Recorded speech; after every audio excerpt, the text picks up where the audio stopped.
Welcome to my Friday night pickup video. And this is actually the third time I've filmed this. I filmed it twice in the kitchen because since I can't film downstairs, that was just the easiest place to do it and spread things out in front of me on the table.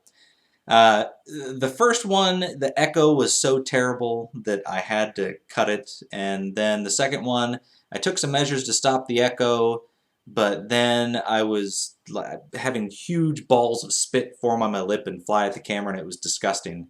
So, I'm doing this one now, and my anger has abated. I'm one of those people that I don't get worked up very often, but when I do, it's like the white hot heat of 1,000 suns, and then it's quickly spent and I'm done. So I'm not going to get too worked up this time, and I'm not much of a ranter anyway, but I wanted to talk a little bit about the prices at thrift stores lately. And I know a lot of people have been talking about it, and I've run into it in a few places where they've jacked the prices up on used video games. Then the other day I was driving and I stopped at a Goodwill and I found a couple of games that I was thinking about buying and pulled them off the shelf, looked at them. They were $10 a piece. They were actually individually marked $10. And now that irritates me because they've got a big sign up on the wall that has prices for everything. Everything is individually priced. And video games are supposed to be $2. They individually marked them at $10. And I looked. Nothing else that I looked at was individually marked. They were all the price that was up on the sign. It's only video games. I went around the corner and looked at the books. None of the books are individually marked. Anything that they sell like that is usually a set price, none of it was individually marked except the video games. And I don't like being targeted. That really irritates me. But I pulled them off and I looked at them like, oh well. Well, they had tons of video games there. Lots of PS2 games, some Xbox games, GameCube games, and a couple of other, I think a couple of Genesis games. I started pulling them off and looking at them. They were all marked $10, every single one of them across the board. Most of those games were sports games or games that people wouldn't give $1 for. And that is just really, really irksome to me. I don't understand why they have to target video games. I have to assume that they think we're stupid. Well, screw you people. So I complained to a friend on the phone and another one on email, and I moved on to the next store. And in the next, it was actually a while later, but I was in another town, went to a Goodwill, and sure enough, all of those games were individually marked. And I swear to God, I could see people scrambling around inside to mark the prices up when they saw me coming. Not really, but it felt like that. Very, very irritating to me. And then I moved on to another location and, well, I'll just show you what I found there in a video. Here, watch this. $10 for that isn't so bad. $10 for Super WrestleMania, which, by the way, neither of these had the manual. Sky Shark for $5, $5 Ice Hockey, $5 Top Gun, $10 Back to Mario, $5 Circus Caper, $8 for Super Mario Brothers. It's not even Super Mario Brothers production. $5 for Galaga isn't bad. $5, $7 for baseball, $7 for wrestling, $13 for Mario 2, $5, $6 for rollerball, $6 for football, $8 for Excite Bike, $10 for Super Mario Brothers Duck Hunt. Here, this is the one that really gets me. $5 from a retail store, $13 at a thrift store. $10 for X-Men. Now, here's the really interesting thing. They've got all these NES games here, but they have packaged the sleeves separate. Okay, now, I understand that the prices aren't terrible. I get that. Most of them were, right about what you would expect for a retail store. I shouldn't say retail store. I know they're used games, but I'm just going to refer to it as retail, the top end of the price that you can expect to get a game for. So from henceforth, I will always call them retail. Anyway, they were all about retail prices, but not all of them. Like you look at the Super Mario Duck Hunt, and you know what they did is they looked up the prices for the games. They came across Mario Brothers and said, "Oh, the most you can possibly get for Mario Brothers is was it $7 or $8? I don't remember. Whatever it was, I think it was $8. The most you can get for Mario Brothers is $8. So when we got the Super Mario Brothers and Duck Hunt, they said, "Hey, we'll give them a bargain. We'll give them this one for $10, even though it has an extra game." If you guys aren't going to look the price up for every game so that you know that Super Mario Bros. And Duck Hunt is like a $2 game, don't look the prices up for any of them. Just do what the other store did and have it $10 a game. At least then you won't sell any of the games. I don't know. It is just very irritating to me. I don't like the fact that gamers are being taken advantage of. And they do it because they think that we're going to go and buy it anyway. Well, you know what? Screw you. I am not going to buy retail or games for retail prices at a thrift store. You are a thrift store. The very name implies that thrifty people can go there and buy things cheaply. Well, that's false advertising. You guys aren't thrifty anymore for video game collectors. I can feel the spitballing on my lip again. Call yourself a retail store then. Even though you're selling used goods, call yourself a retail store so that when I go in there, I know that I'm going to be paying retail prices. Otherwise, I would just buy things on eBay because I don't have to leave the comfort of my own home and I have a better chance of finding a good deal on it that way. Or if I'm going to pay retail prices, I'm going to go to the used game store down the street because that guy can use my support to stay in business, and there's a pretty good chance that I'm going to be able to get a deal on the game. If I go up to him and buy 2 or 3 games, he'll give me a discount on them usually. So it works for both of us. He gets the money and gets to stay in business. I get a deal on my games. I can't do that at the thrift stores. They don't like to bargain. Another problem, if I buy a game at a thrift store and it doesn't work, I'm out of luck because you don't take returns. The guy at the video game store will. Even eBay takes returns through the eBay buyer protection policy. So, no more. I am banning thrift stores. I will not go into thrift stores anymore. All of you should support me. Let's let them suck on failure. I am spitting again. I can see it now. Let's let them suck on failure for a while and see if they like the taste. I'm done. It's garage sale time. I'm going to do that. Garage sales, flea markets. I don't know. I'll probably still occasionally go into a thrift store or two because it's on my route, but not very often, and not the ones that are marking the games up. Yeah. Sorry.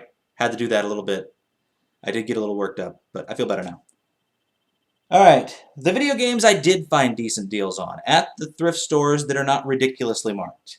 I went to the Goodwill Outlet store, and for those of you that don't know what a Goodwill Outlet store is, it is essentially the store where all the area Goodwills send the stuff that they can't seem to sell. And then it gets marked down to a reasonable price. So, while I was there, I picked up some I almost said PS1, we're just going to call them PlayStation games. I got Kiss Pinball. And I shouldn't need to explain why I bought Kiss Pinball, but I will. I like pinball, and I like Kiss. So Kiss Pinball was a no-brainer. Yes, I just threw it on the floor. Twisted Metal 2. And turns out that this is not a cheap game. Certainly worth more than the $2 that I paid for it. But it looks pretty interesting. And then my favorite of the group, or at least it looks like it'll be my favorite. I'm assuming that's pronounced Medieval, and they are all complete, and I love the artwork in this one. And if I take the game out, you can actually see the artwork continues into the back there with him pointing. That just looks like a fantastic game. We'll have to see. And these games all came from the collection of Kirk A. Hinkle. And Kirk A. Hinkle lived on Sugarloaf Road. What a very unfortunate series of names. So Kirk, I have your games, and no, you can't have them back. My friend Cortland called me, and God, I need a drink of water. I am dry as a bone again. My friend Cortland called me and said that at the 62 Goodwill in Canton, they had 30 or 40 Atari games. I wasn't able to get there that day, but I drove by it a few days later and checked it out. And sure enough, they did have one game that I did not already own. Crawl, which is based on a early 80s sci-fi fantasy movie for you youngins out there. And it was supposed to be this big budget, high dollar movie. and it was awful. Just a terrible, terrible movie. So if you like fantasy sci-fi movies, you should probably avoid this one because you won't like it. If you're like me and you like bad sci-fi fantasy movies, check it out. You'll love it. Then, they didn't have any other Atari 2600 games, but they did have some ColecoVision games. I got Pit Stop, a game that I was kind of surprised that I didn't have, but when I consulted my list, I sure didn't. Zaxxon, and my favorite of this particular group, River Raid. I loved River Raid on the Atari 2600. Oh, I love River Raid on the Atari 2600. And I'm sure it will be better on the ColecoVision. The ColecoVision is a fantastic system, great graphics for the time, and usually the gameplay is a little bit better too. So I got a shoot 'em up for my ColecoVision, which, as you all know by now, I love my shoot 'em ups, or shmups for even shorter. I was at another Goodwill, and don't ask me which one it was because it's been a few weeks now. They had an NES in there for $30, and then they'd taken all the games and set them aside. Now, I had most of the games, but for a couple bucks each, I picked up a couple Camerica games, MiG-29, and Firehawk. Now, notice that this Goodwill left their games in the sleeve. They did not take 10 sleeves off of the games, put them in a separate bag, and charge you an extra $1 per sleeve. That bag that you saw in that picture, I forgot to mention this, it was $10 for 10 sleeves. This Goodwill was nice enough to sell me this game for $2 and leave the thing in the sleeve. I will go back to that Goodwill and buy things. The other place, well, yeah, they can suck on that failure that I was talking about earlier. Sorry. A game I didn't have, Dr. Chaos. And honestly, I bought this one. Well, first of all, I knew I didn't have it. Second, the name and the picture on there, and the camera's not going to focus very well on it, are really cool looking. So, pick that one up. It's probably a terrible game, who knows. And then another game that I bought for $2. I already have it, but how do you pass up Final Fantasy in really good condition for $2? Well, the answer is you can't. So, I bought that one. I don't know what I'm going to do with it yet. I'll find something. Might go in my son's collection, maybe. Who knows? Then I was at a Volunteers of America in Mansfield, Ohio, and I came across this. It's a Sega Genesis 2. It was $2.50. It was actually, I think, $4.98, and then they were 50% off, so roughly $2.50. And I bought it because of this thing on the side here. I actually haven't seen that before, and I'm a little embarrassed now that I know what it is, that I had no idea what it was. But I popped it off of here, and you can see a little circuit board in the back. And I know that back then you can't do much with a circuit board that size, but it still piqued my curiosity. So for a couple of bucks, I decided to buy it and see what it was. I took those screws out and looked at it, and all it really was is a couple of the pins in the back were jumpered together. And what it turns out that this is, it's a 32X termination, I don't remember, something or other. But you buy the 32X, and if you don't have the Sega CD, you plug this thing into the side, and supposedly it makes the games work. But I've never had one of these, and my 32X games have worked fine. So I'm not sure. Maybe there's one or two games that this helps, but so far, I've been just fine. In that same location, for $2, I got an ASCII-ware fight stick for the Sega Genesis, and this one's pretty cool. You know, you got your pause and mode button, or start and mode buttons there, and then you have, turbo for each individual switch, and you've got regular, turbo, and auto-fire modes. You've got the slow motion switch here, and then I don't know what this switch does, but it's got 5 different settings.